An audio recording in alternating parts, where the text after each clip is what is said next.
여러분 31쪽 배워볼게요. 자, 우리 앞에서는 시 이론 했었고 이제 소설 갈게요. 자, 소설에 개념 나와 있네. 자, 현실 세계에서 있을 법한 일을 작가가 상상으로 꾸며낸 가공의 이야기입니다. 말 그대로 거짓 이야기라고 생각하시면 되겠죠. 그렇죠? 그래서 소설은요, 현실에서 있을 법하지만 작가의 뭐에 의해서? 그렇지. 빈칸 상상력에 의해서 창조된 허구의 세계를 이야기하는 갈래라고 생각하시면 됩니다. 또한 소설은 내용상 등장인물이 자신이 처해 있는 현실을 문제적 상황으로 인식하고 이에 대해서 대결의식을 가지고 적극적으로 대처해나가는 과정을 이야기하는 문학 갈래로 소설은 기본적으로 자아와 세계가 대립하는 양상이라고 보시면 돼요. 고로 우리 부딪히는 거 뭐라 하지? 갈등. 그렇지. 갈등이 발생해서 해결되기까지 과정을 이야기하는 문학이라고 보시면 돼요. 31쪽이요. 그래서 소설에서 이야기라는 존재는 서술자라 하죠. 그렇죠? 그래서 서술자는 자신의 관점에 따라 이야기를 전달하기 때문에 중요한 요소다라고 보시면 되겠죠. 우리 앞에서 시적 화자는 시인이랑 일치할 때도 있고 일치하지 않을 때도 있다 했잖아요. 그렇지? 그런데 우리 서술자는 작가랑 일치할까요? 전혀 일치하지 않겠죠. 왜냐하면 소설은 가짜 이야기잖아요. 그렇지? 그 이야기하는 서술자도 가상인물이에요. 그렇죠? 그래서 작가와 서술자는 완전 일치하지 않는다라고 보시면 되겠죠. 밑에는 소설의 전반적인 특징 정리되어 있네요. 말 그대로 거짓 이야기를 했죠. 작가가 상상력으로 재창조의 허구의 이야기 때문에 허구성이고요. 자, 율과 같은 외형적 규범에 얽매이지 않고 서술, 대화, 묘사의 방식으로 문장을 자유롭게 쓴 글, 즉 줄글의 형식을 산문이라고 해요. 그래서 산문서. 우리가 소설은 산문, 시는 뭐라고 할까요? 무슨 문이라 할까? 전문. 시는 뭐가 있지? 운율, 운문이라고 해요. 시는 운문, 소설은 산문이에요. 그리고 일정한 목적, 내용, 구성의 흐름에 따라서 생각, 감정 등을 글로 표현한 줄거리가 있는 이야기입니다. 그래서 이야기 전개되기 때문에 서사서. 그리고 확실하진 않지만 아마 그럴 수도 있다라고 생각되는 선지로 그럴듯하게 수긍할 만한 이야기를 개연성이라 합니다. 그러니까 이 사건이 일어났기 때문에 이 사건이 일어나게 됐어 라고 우리가 납득이 되는 거잖아. 그치? 우리가 요즘 이야기 드라마나 영화 같은 경우에는 스토리가 막 탄탄하다 하잖아. 와, 이렇게 해서 이렇게 전개되고 막 이런 것들이 말이 되잖아요. 이런 걸 개연성이라고 하고, 그와 반대로 우리 고전 소설에는 그런 게 좀 떨어지거든요. 그래서 여기서 고전 소설에서는 이제 우연적인 게 많이 나타난다라고 기억을 해두시면 될 것 같아요. 그리고 이야기를 통해 인간의 참된 삶에 인간과 삶의 참된 의미와 진실을 탐구하고 바람직한 가치에 대해서 이야기하거든요. 그래서 진실성이라고 보시면 됩니다. 여러분 사실성과 진실성 구별하셔야 돼요. 이거는 사실은 아니지. 왜냐면 가짜 이야기잖아. 그치? 그런데 우리가 일반적으로 바람직하게 살아가는 거, 인생의 진리 이런 것들을 얘기하기 때문에 진실성이라고 본다라고 생각하시면 되고, 말 그대로 우리건 문학작품 중에 하나잖아요. 예술성을 가지고 있다라고 생각을 하시면 됩니다. 그래서 여기 밑에 예시에는 김승옥의 서울 1964년 겨울이라는 작품이 나오는데 1964년이라는 구체적인 시간적 배경과 서울이라는 실존하는 공간적 배경을 언급했고 어딘가 있을 법한 선술집의 모습에 대한 묘사와 서울 어딘가에 살고 있을 것 같은 인물들에 대한 소개를 통해서 정말 있을 법한 이야기를 얘기했네 그럴듯하네 라고 표현하는 거 무슨 성이란다고? 개연성을 이제 이런 걸 통해서 부여했다라고 보시면 돼요. 자, 오른쪽에 또 그 소설 하나 예시 봐볼게. 김시습의 이생규장전입니다. 그래서 고전 소설 중에 하나인데, 자, 이생의 이야기예요. 이생은 그 뒤로 밤마다 최 씨를 찾아가지 않는 날이 없었는데, 그러니까는 첫눈에 반하게 된 거야. 어느 날 저녁에 이생의 아버지가 아들에게 물었대. 네가 아침에 집을 나갔다가 저녁에 돌아온 것은 옛 성인이 남기신 인의의 가르침을 배우려는 것이다. 그런데 요즘은 황혼역에 나갔다가 새벽에 돌아오니 이 어찌 된 일이냐. 분명 경박한 놈들의 행실을 배워 남의 집 담장을 넘어 누구네 집 규수와 정을 통하고 다닌 것일 테지 하고 추측하면서 아빠가 막 다다닥 얘기를 하는 거예요. 이 일이 탄로나면 남들은 우리 모두 내가 자식을 엄하게 가르치지 못하는 탓이라고 책망할 것이다. 또 만일 그 규수가 지체 높은 제발의 딸이라면 필시 네 미친 짓 때문에 가문을 더럽히고 남의 집에 누르끼 지게 될 것이야. 일은 작은 일이 아니로다. 너는 당장 영남에 가서 종을 거느리고 농사나 감독하여라. 그리고 다시는 돌아오지 말아라 하면서 이생은 그 이튿날 울주로 보내셨다라는 내용이네요. 그래서 이 작품은 최씨를 찾아가지 않는 날이 없었다를 통해 이생과 최씨의 만남이 반복되고 있음을 알 수 있으며, 이는 이생 부친이 아들의 행동을 못마땅하게 생각하고 이생을 쫓아내는 사건이 이어지게 된다. 따라서 여기서는 아까 전에 선생님이 표시했던 요 단어예요. 첫 번째 줄에 있는 밤마다입니다. 빈칸 밤마다. 밤마다는 이생과 최씨의 만남이 반복됨을 드러낸 한편 이생이 집에서 쫓겨나는 사건에 이것도 개연성을 보여한다라고 보시면 돼요. 그래서 여기서는 이제 이생과 최씨의 사랑 이야기라고 보시면 되고요. 넘겨보세요. 넘겨보면 자, 소설에서 말하는 사람, 서술자에 대한 내용이 나옵니다. 서술자는 이야기를 통해 주제를 효과적으로 드러내기 위해서 작가가 창조한 허구적인 대리인이죠. 그래서 말 그대로 소설에서 이야기를 전달하는 존재로 작가가 자신을 대신해 만든 허구적 인물인데요. 소설의 모든 이야기는 서술자의 입을 통해서 나오기 때문에 이야기를 해주는 화자로서 서술자의 존재는 서사를 존재하게 하는 핵심 요소로 할 수 있습니다. 서술자는 작품 안의 인물 중 하나로 등장할 수도 있고 작품 밖의 위치에서, 그럼 우리 3인칭이라고 배웠지, 그치? 작품의 내용을 전달해 줄 수도 있는데 서술자의 위치와 뭐에 따라서, 서술자의 태도에 따라서 자, 시점이 나뉘고요. 서술자가 사건에 개입하는 정도도 달라집니다. 서술자가 전지적 위치에 있는 경우 사건의 개입의 정도가 크고, 주변 인물 또는 외부적 존재로서 관찰하는 위치에 있는 경우에는 사건의 개입 정도가 작다라고 생각을 하시면 되겠죠. 그래서 밑에 있는 빈칸은 박 이렇게 쓰시면 될 것 같아요. 자, 오른쪽에 있는 또 예시 한번 봐볼게. 박완서의 배반의 여름이라는 내용이 그 소설이네요.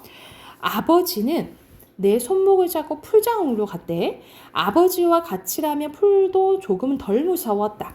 아버지가 풀가로 걷고 나는 안 치고 걸으면서 겁이 나서 아버지 꼭 매달렸는데 벼랑간 내 몸이 공중으로 붕 떴대요. 나는 비명을 지르면서 아버지에게 엉겨 붙었다. 그러나 아버지는 나를 가볍게 털어냈대요. 나는 물속으로 조약돌처럼 죽을 뻔쓰였네. 퐁당 빠지며 낄낄낄 하는 아버지의 웃음소리를 들었다. 순간 나는 아버지가 나를 물에 빠뜨려 죽이려 했구나 라는 생각을 했대. 아버지는 나보다 죽은 누이를 더 사랑했고 그래서 내가 살아남는 게 미워서 나도 누이 동생처럼 물에 빠져 죽기를 바랄 수 있다라고 내 추측에다 제법 논리적인 체계를 세웠대. 그것은 지독한 배신감이었다라는 거지. 그래서 여기서는 아버지에 대한 배신감이 드러난 좀 소설이라 보시면 되겠죠. 그래서 여기서는 서술자가 나죠, 그쵸? 나가 작품에 어디 있는 거예요? 1인칭이니까 안에 있는 거고 죽은 누이가 있는 남자이라 보면 되고요. 아버지가 나를 풀장에 던진 경험과 내가 아버지에게 느낀 지독한 배신감에 대해서 얘기하는 거죠, 그쵸? 그래서 이 작품은 나의 시각에서 자신의 상황에 대해서 직접 얘기했죠. 그럼 1인칭 주인공 시점이라 보시면 되겠죠. 그래서 여기서는 소년의 내적 성숙 드러나는 이야기라고 생각하시면 될 것 같아요. 그래서 이어서 시점에 대해서 나옵니다. 오른쪽 바로 가볼게요. 오른쪽에는 말 그대로 시점이 나와 있는데 이거는 여러분이 잘 알고 있는 거니까 빨리 좀 해볼게요. 서술자가 이야기를 서술해 나가는 방식이나 관점이죠. 서술자는 작품 속의 사건을 독자에게 전달하는 허구적 대리인이에요. 서술자를 작중화자라고 하는데 소설에서 작중화자의 위치와 성격을 뭐라 한대요? 시점이라고 한대. 그러니까 어디서 이제 바라보는지에 따라서 달라지는 거지. 그래서 우리 크게 1인칭, 3인칭으로 나뉘는 거 알죠? 그래서 시점은 총 4가지가 있습니다. 1인칭 주인공 시점, 1인칭 관찰자 시점, 3인칭 전지적 작가 시점, 3인칭 작가 관찰자 시점이죠. 자, 서술자는 여기 중에 이거 우리 저번에 일단락 했을 때 한번 했었어요. 자, 서술자는 작중 인물과 독자 사이 이야기하는 존재이기 때문에 작중 인물과 독자와 서술자의 관계에 따라 그들의 심리적 거리가 달라질 수 있다라고 했어. 그래서 우리 표 했던 거 기억날까요? 예를 들어서 서술자가 있다면 인물에 대해서 얘기하고 독자에 대해서 얘기했던 거 기억나죠? 그쵸? 이 삼각형 했던 거 기억나지? 그치? 그러면 우리 떠올려보자. 1인칭이랑 뭐랑 같냐면 1인칭 주인공 시점이랑 전지효 작가 시점이랑 같고요. 1인칭 관찰자 시점이랑 3인칭 관찰자 시점이 같아요. 먼저 1인칭 주인공 시점이랑 전지효 작가 시점 생각해보자. 그거는 서술자와 인물의 거리가 어때요? 멀까 가까울까? 왜냐면 서술자가 인물에 대해서 다 잘 알죠. 그치? 그러면은 가까워요. 그러면 서술자와 독자도 가까워요. 친절하게 다 얘기해 주잖아. 그치? 그러면 독자와 인물 사이는 어떨까? 멀어요. 왜냐면 독자는 인물에 대해서 궁금하지 않아. 왜냐면 다 서술자가 얘기해 주잖아. 그치? 그러면 거리가 멀다라고 보는 거예요. 이해됐어요? 그리고 그러면 반대로 1인칭 관찰자 시점이랑 3인칭 관찰자 시점 봐볼게. 걔네는 반대야. 서술자와 인물의 거리가 멀어요. 그리고 서술자와 독자의 거리도 멀어요. 그런데 여러분 생각해봐. 1인칭 관찰자 시점이랑 3인칭 관찰자 시점은 독자가 인물의 심리를 알아? 몰라. 그치? 그래서 알려고 노력해야 돼. 그래서 그렇게 알려고 노력하는 것은 거리가 가깝다라고 봐요. 이해됐어요? 그래서 요 표가 머릿속에 있어야 돼요. 그래서 여기서 나와 있죠? 1인칭 주인공 시점이랑 전지효 작가 시점이랑은 똑같아. 그치? 똑같고. 그리고 1인칭 관찰자 시점이랑 3인칭 관찰자 시점이 같다라고 생각을 하시면 됩니다. 이해됐을까요? 됐어요? 자, 그리고 서술자 나에 의한 서술의 방법과 효과 봐볼게요. 서술자의 심리 서술입니다. 독자가 서술자 나의 심리를 생생하게 파악할 수 있어서 공감하기가 쉽고요. 말 그대로 다 얘기해주니까 친근감도 들겠죠. 그쵸? 그리고 인물의 외양이나 행위만 묘사하면 독자는 상황을 직접 본 듯한 느낌을 들어서 내용의 의미를 스스로 해석해야 된다라는 거지. 아, 얘가 이래서 이런 행동을 한 걸까? 하고 추측해야 된다 이 말이야. 그리고 만약 인물의 내면 심리의 사건 설명해주면 독자는 서술자 해석을 통해 사건을 이해하게 되며 이때 서술자 해석은 주관적인 생각이나 추측이기 때문에 여러 근거를 종합해서 서술자 해석이 타당한지 판단해야 된다라는 거예요. 그러니까 무조건 서술자의 말을 다 들을 필요는 없겠죠. 그 소설 중에 치숙이라는 소설이 있는데 거기선 나는 그 치숙에 대해서 부정적으로 얘기를 하거든요. 근데 사실 그 나는 뭐 어떤 인물로 나오냐면 친일파로 나와요. 친일적인 요파로 나오기 때문에 듣는 독자는 오히려 말하는 서술자를 비판한 쪽으로 보게 하거든요. 이런 식으로 내가 하는 말을 다 옳다고 받아들일 필요는 없다. 이렇게 보시면 되겠죠. 자, 오른쪽에 보면은 우리 1학년 때 했던 건데 혹시 기억날까? 박완서의 자전거 도둑이라는 작품이네요. 니놈 운 쳤다 하면서 수나미의 머리를 쓰다듬고 볼가턱의 두툼한 속으로 귀여운 듯이 감쌌다. 영감님이 기분 좋을 때 수나미에 대한 애정의 표시로 의뢰했었고 수나미도 그걸 좋아했었대. 그런데 싫다. 영감의 손이 싫다. 그것은 운투기는커녕 재수 오무타는 생각이 여전하고 수나미는 그날 온종일 우울했대. 그런데 자기가 왜 이렇게 우울한지 차분히 생각할 수도 없는 바쁜 하루였대요. 여기서는 수나미의 심리가 나오긴 하죠. 그치? 근데 내가 아니고 뭐라고 얘기하고 있어? 수남이라고 나와 있으니까 이거는 시점이 뭐겠어요? 전지적 작가 시점이겠죠? 그래서 이 작품은 작품 밖의 저술자가 특정 인물인 수나미가 자신의 잘못된 행동을 칭찬하는 주인 영가의 모습을 보고 그가 도덕적 양심보다 금전적인 이익을 중요시하는 나쁜 사람이구나 라는 걸 깨닫게 돼요. 그래서 이 깨달은 후의 행동과 내면 심리에 초점을 맞춰 서술하고 있으므로 전지적 작가 시점이구나 라는 것을 알 수 있다라고 보시면 되겠죠. 그래서 양심보다 물질적 이익을 중요시하는 사회에 대한 비판이 드러난 소설이라고 보시면 돼요. 이게 됐을까요? 우리 한쪽 더 해볼게요. 들어 넘겨보세요. 자, 34쪽입니다. 34쪽 보면은 자, 문체예요. 문체. 문장의 종류나 글쓴이에 따라 문장에서 드러나는 개성적인 특색을 우리 문체라고 하는데요. 이 문체는 어조나 작가가 작품에서 빙하는 언어입니다. 언어를 사용하는 자신만의 고유한 방식을 말합니다. 문체나 어조는 주제를 효과적으로 드러내기 위해서 개성적인 언어 표현을 일컫는 말이며 문학 작품의 개성과 독창성 형성한 요소가 돼요. 작가는 작품을 통해 이야기하고 싶은 사상이나 감정 등의 주제의식을 효과적으로 드러내기 위해 자신만의 개성적인 표현을 구사를 합니다. 문체를 이루는 요소는 뭐가 있어? 우리 서술, 대화, 묘사가 있죠. 그렇죠? 이것을 통해서 문체가 드러난다라고 보시면 돼요. 서술, 대화, 묘사. 그래서 우리 그 소설의 3요소 하면서 머릿속에 있어야 된다 했지. 그치? 소설의 3요소는 주제, 구성, 문체고 소설 구성의 3요소가 인물, 사건, 배경이고 이 문체의 3요소가 뭐예요? 서술, 대화, 묘사이죠. 오케이. 그리고 밑에는 이제 이 서술자가 어떻게 제시하는지가 나오네.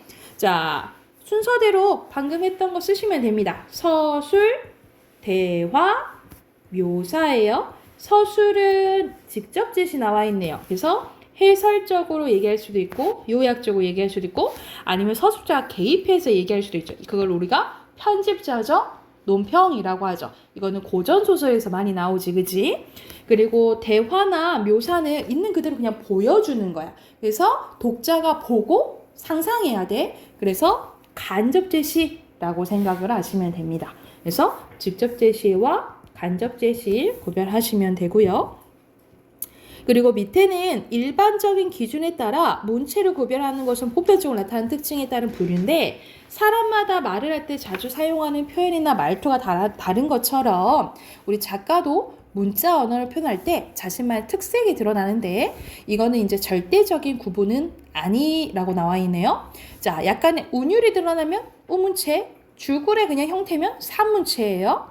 그리고 짧게 쓰면 간결체, 그러니까 문장이 전체적으로 짧으면 간결체라고 봐요. 그에 반대로 말 그대로 문장이 길다, 수식하는 게 많다, 만연체.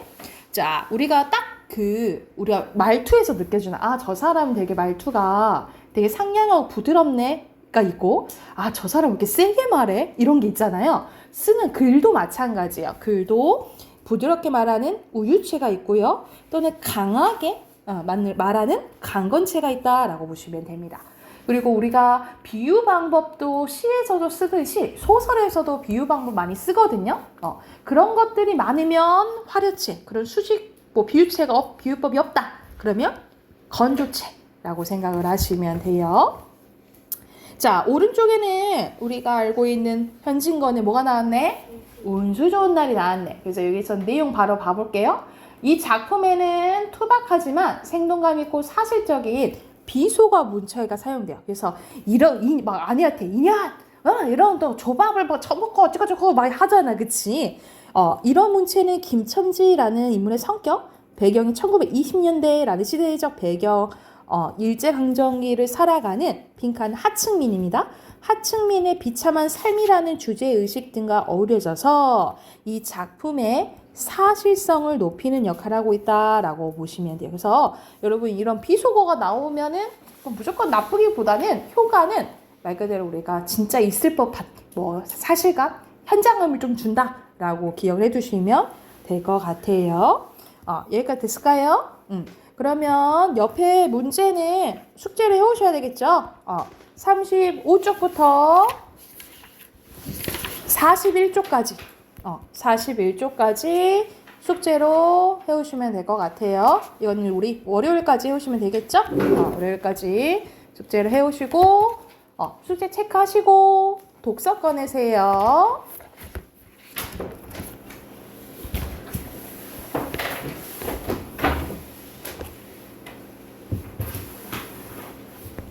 독서 26쪽입니다. 자, 26쪽 폈나요?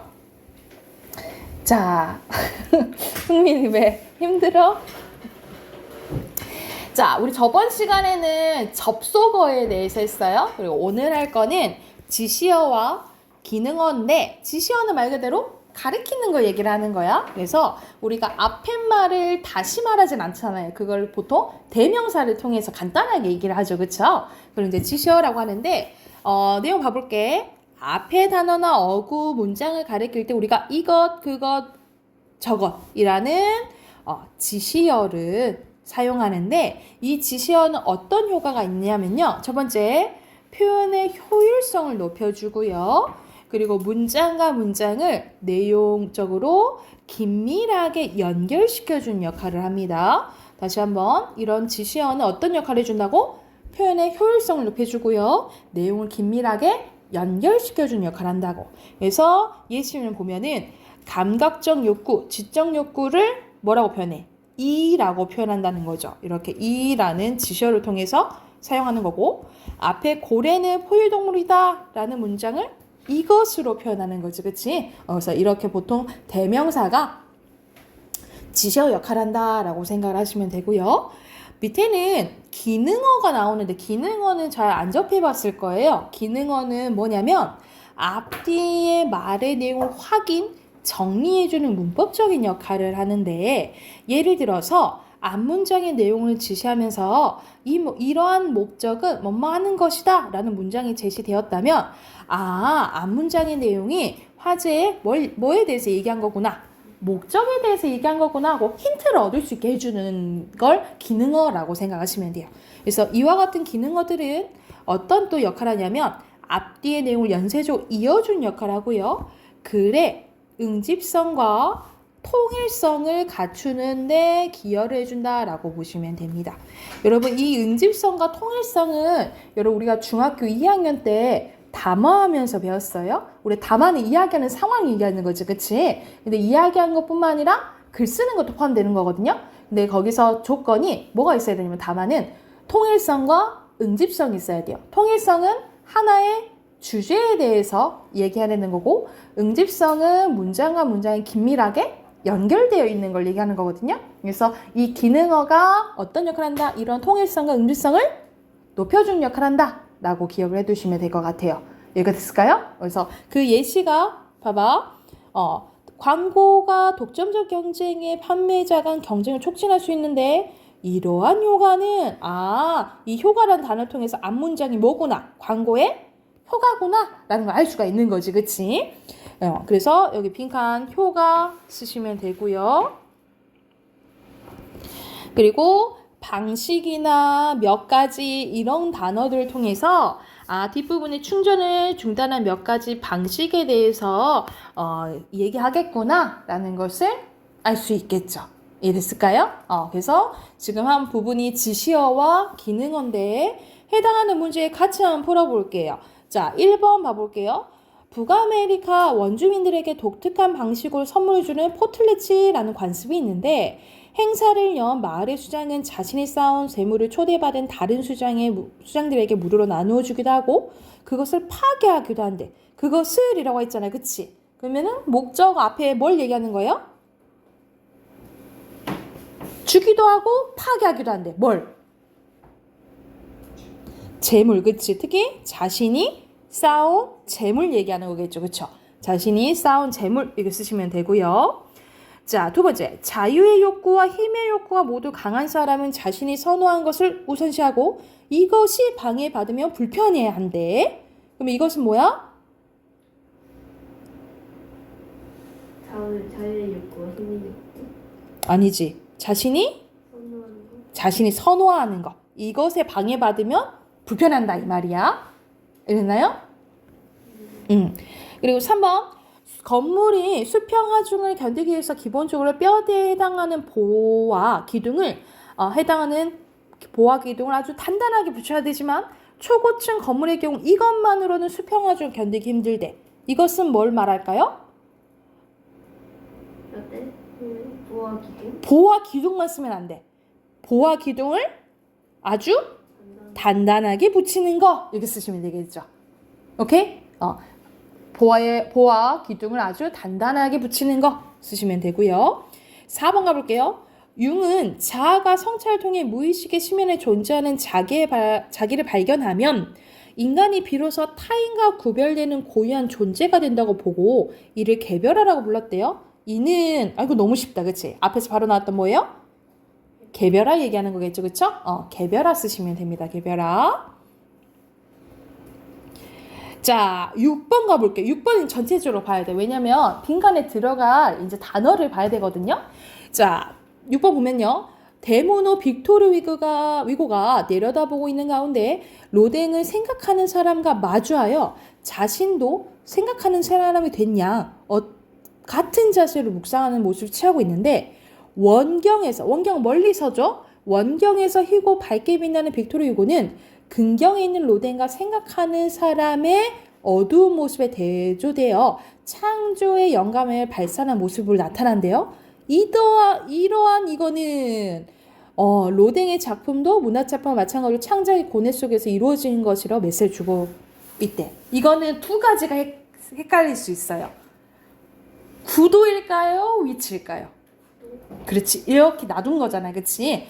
구도가 더 가깝겠죠. 그쵸? 네. 5번 건너뛰었어요. 오 마이 갓. 5번 있었어? 5번 있었어? 자, 5번 갈게요. Sorry. 자, 자동 조총 장치에서 관성환법 장치라는 불리는 감지 센서는 다양한 비행 상황에 대응하기 위해 비행기의 이동 방향, 이동 거리, 속도 등의 지속적으로 정확하게 측정하는 역할을 하는데 이 장치의 핵심은 가속도와 센서와 자이로스코프 있는데 이를 통해서 이것도 너무 쉽다, 그치? 가속도 센서와 자이로스코프 쓰시면 되겠죠, 그쵸? 7번으로 갈게요. 자, 7번은 광고는 광고 중인 판매자 이윤 추구 수단으로 계획되지만 그러한 광고는 광고주의 의도와 상관없이 시장에 영향을 끼치도 하는데 우선 광고가 독점적 경쟁 시장의 판매자 간 경쟁을 촉진시킬 수 있대. 이러한 땡땡은 광고를 통해 상품 정보에 노출되는 구매자가 상품의 품질이나 가격에 예민해질 때 발생한대요. 이건 아까 전에 봤던 문장 아니니, 그치? 왼쪽에 있었죠? 그죠? 뭐예요? 이거는 나쁜 점만 아닌 것 같아, 그치? 그렇지. 효과가 들어가야 되겠죠? 자, 8번 봐볼게요. 명암비는 휘도를 측정하는 이거에 따라서 암실 명암비와 명실 명암비로 구분되는데요. 자, 기준이 뭔지 봐보자. 암실 명암비는 햇빛과 같은 외부 강의 없이 오로지 화면에서 나오는 빛만으로 인식할 수 있는 조건에서 명암비를, 명실 명암비는 외부 강이 존재하는 조건에서의 명암비를 의미한대요. 그러면 이건 뭐에 따라서 나누는 거야? 여기서는? 그렇지. 빛이 들어오는지 없는지 환경이죠. 그쵸? 환경에 따라서 나뉘어졌다라고 보시면 되고. 자, 마지막 9번 가볼게요. 골전도 이어폰은 일반적인 이어폰과 달리 귀를 막지 않고 사용하기 때문에 다양한 땡땡이 있는데 우선 귀 내부가 습해지는 것을 방지할 수도 있고요. 고막을 직접 자극하지도 않는데 또 야외 활동 시 착용해도 주변 소리가 들 수 있어서 위험상에 잘 대처할 수 있대요. 이거 다 좋은 점 아니야, 그치? 그럼 뭐가 들어가야 되겠어요? 이건 쉽네. 장점이 들어가야 되겠죠. 오케이? 그러면 뒤로 넘겨서 해당하는 문제 풀 건데 아마 익숙한 지문이 나올 거예요. 우리 이거 1단락에서 한번 했었거든요. 읽고 바로 문제 풀어볼게요. 28쪽, 29쪽.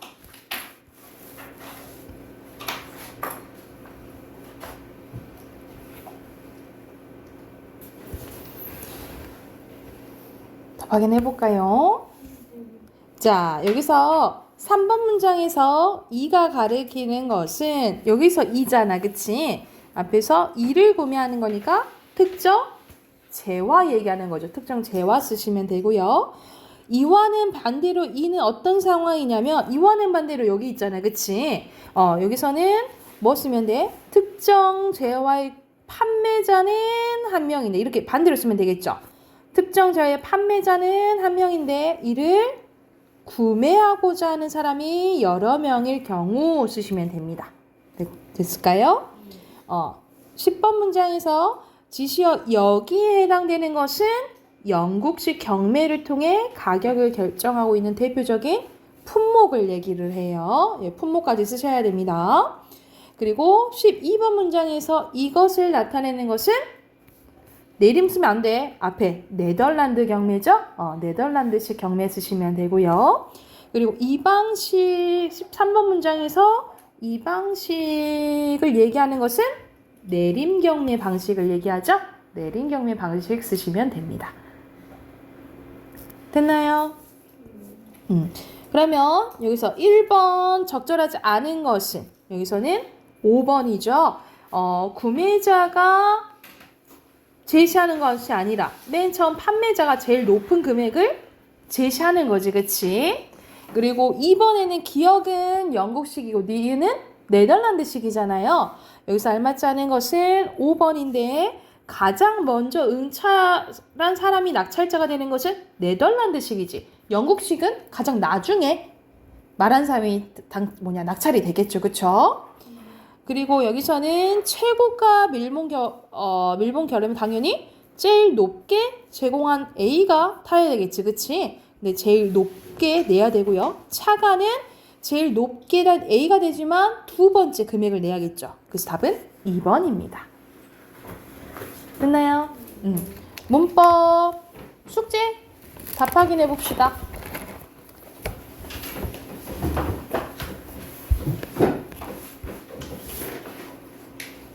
118쪽?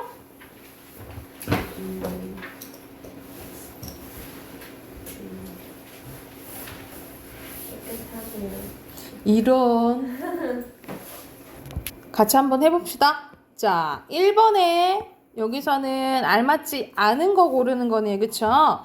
여기서 알맞지 않은 것은 3번인데 3번 어디가 틀렸을까?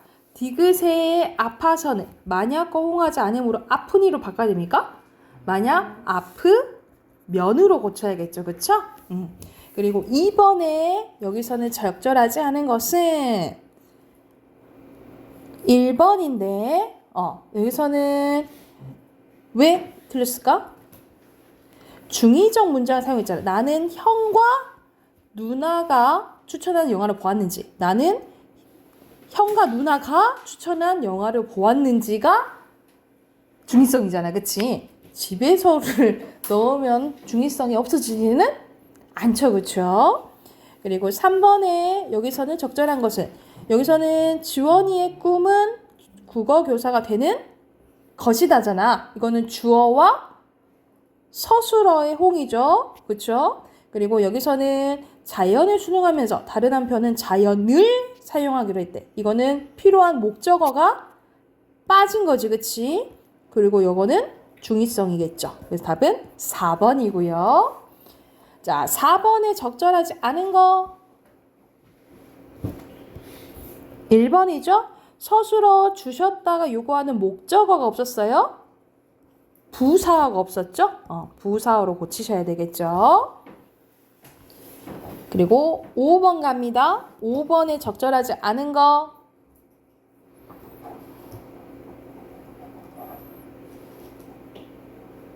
뭐가 틀렸을까? 2번 땡 3번 동국씨 왜 그덕이요? 여기서는 1번인데 여러분 1번 뭐가 틀렸을까? 어떻게 고쳐야 될까? 깨가 잘못됐어. 애기가 잘못됐죠. 낙사 애기나 끼나 그렇지. 똑같잖아요. 보니까 이게 잘못됐어. 뭐라고 고쳐야 될까? 약사 약사 끼가 아니라고요? 응. 약사 애기예요? 애기도 아니지. 약사 약사와, 그렇지. 약사와 상해야 된다라고 보시면 되겠죠. 약사와.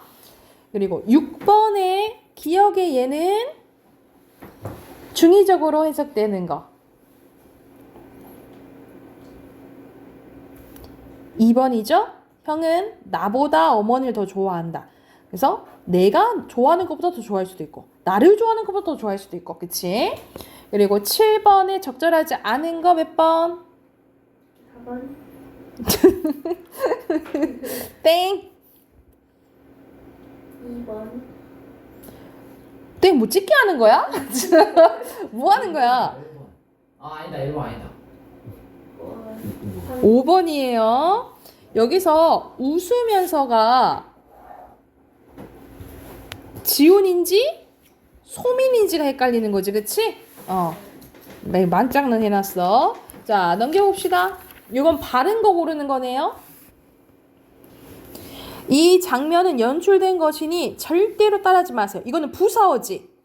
부사어 관련된 거죠. 그죠?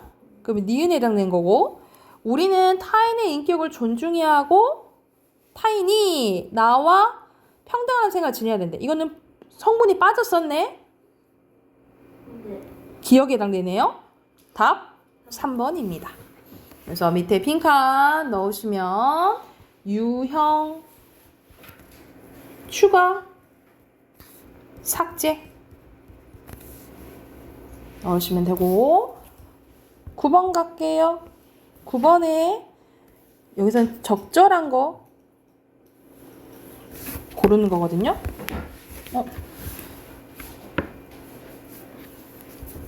이러다가 탭 꺼지겠는데? 왜 아 수업 못했다. 충전이 안 돼 있었나 봐. 아이고 조금만 쉬었다 하면 돼. 어머. 아 5% 위험해서 안 돼요. 그러니까요. 어쩔 수 없네요. 괜찮아. 자, 해보자. 나 깜짝 놀랐어. 9번에 4번.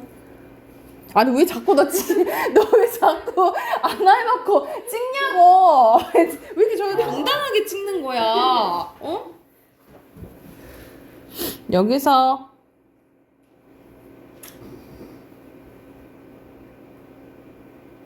(3번이죠) 맞았다. 당당하게 얘기를 해. 이유 쫄리잖아. 비교고요. 오른쪽은 이유 비교예요. 빈칸 넣을게요. 첫 번째 중의적 표현,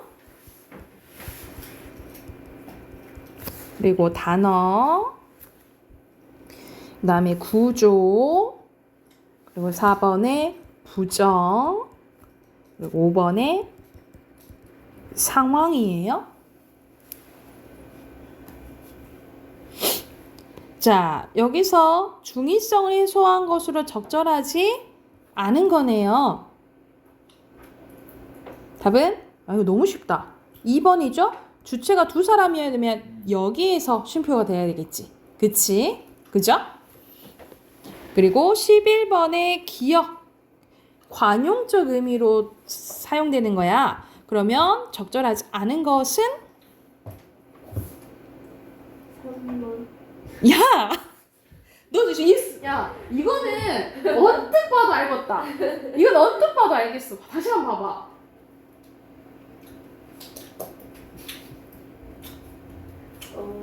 2번. 그래. 2번이죠. 아니, 진짜 뭐 모른 체 하는 거잖아, 그치? 아니 보지도 않고 막 그렇게 얘기를 하세요. 근데 맞았긴 하거든요. 네. 근데 시치미를 떼다가 해놓고도 모른 척 하는 거야. 너 이거 했지? 모르세. 시비 거는 거 아니에요? 아니요. 여러분 그때 예전에 한번 시치미 때도 시치미 어원 내가 얘기해 주지 않았니? 뭐 아니야. 뭐 아니야. 예전에 시비를 떼다가 뭔데? 시치미 때다 어원이 뭐냐면 그 피부나 지문에 우리 자해스토리 할 때 거기에도 나와 있거든요. 그게 뭐냐면 시치미가 예전에 고려시대 때 우리 매 사냥하잖아요. 매 사냥. 이 매 사냥이 할 때 매는 엄청 귀할 거 아니야, 그치?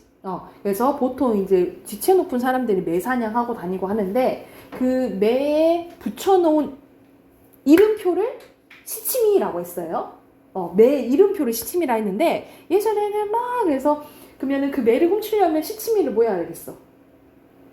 떼야겠죠? 뭐 자기 주인이 찾으면 안 되니까 그 이름표를 떼야 되겠잖아, 그치? 거기서 나온 게 시치미를 떼다 해. 자기 해놓고 모른 척 할 때. 이거 처음 듣는 척해? 민경이는 아마 들었을 텐데. 이렇게 하시면 이렇게 된 이야기예요. 넘겨봐요. 오늘은 너무 쉬운 부분이네.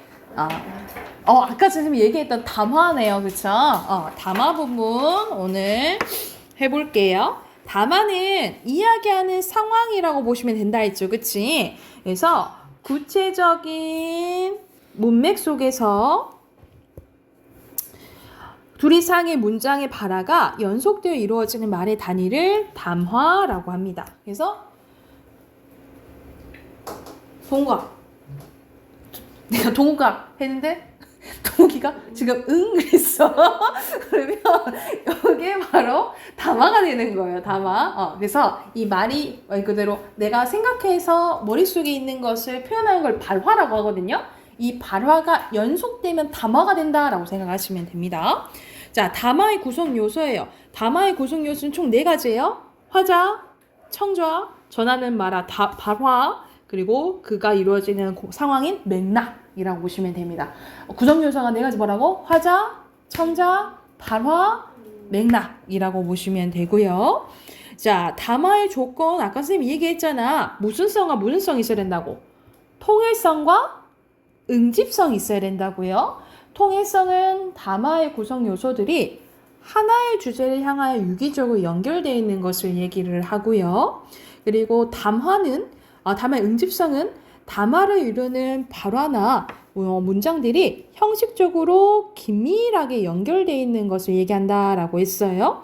그래서 이 응집성은 무엇을 통해서 높아지냐면 가리키는 지시 표현, 그리고 다시 말하는 대용 표현, 그리고 접속 표현을 통해서 이것들을 잘 쓰면 응집성이 높아진다라고 보시면 돼요.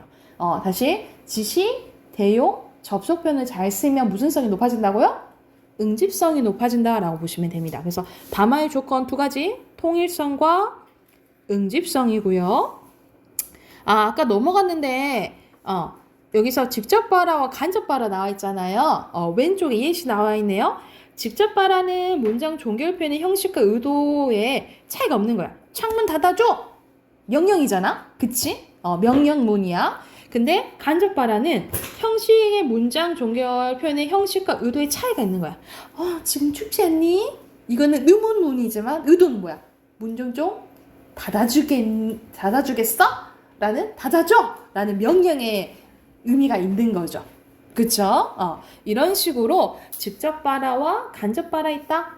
알아두시면 될 것 같고요. 밑으로 가볼게요. 담화의 기능이네요. 담화는 어떤 역할을 하냐면 정보를 제공할 수도 있고요. 대표적인 게 강의 뉴스 보고서, 그리고 상대방을 설득할 수도 있습니다. 호소입니다. 대표적인 광고, 연설, 논설문. 약속은 말 그대로 약속. 그래서 맹세, 선서, 계약서가 여기에 해당되고요. 사교는 인간관계를 위한 상호작. 우리가 보통 대화하는 게 사교죠, 그쵸? 이렇게 보시면 되고, 선언은 선전포고, 유언장, 임명장, 주례사에 해당된다라고 보시면 돼요. 이거는 사실 외울 필요 없고요. 이런 게 있다 정도만 알아두시면 될 것 같습니다. 그러면 오른쪽에 문제 풀고 바로 답 확인해 볼게요. 답 확인해 볼까요? 자, 1번에 문맥, 발화, 4번 5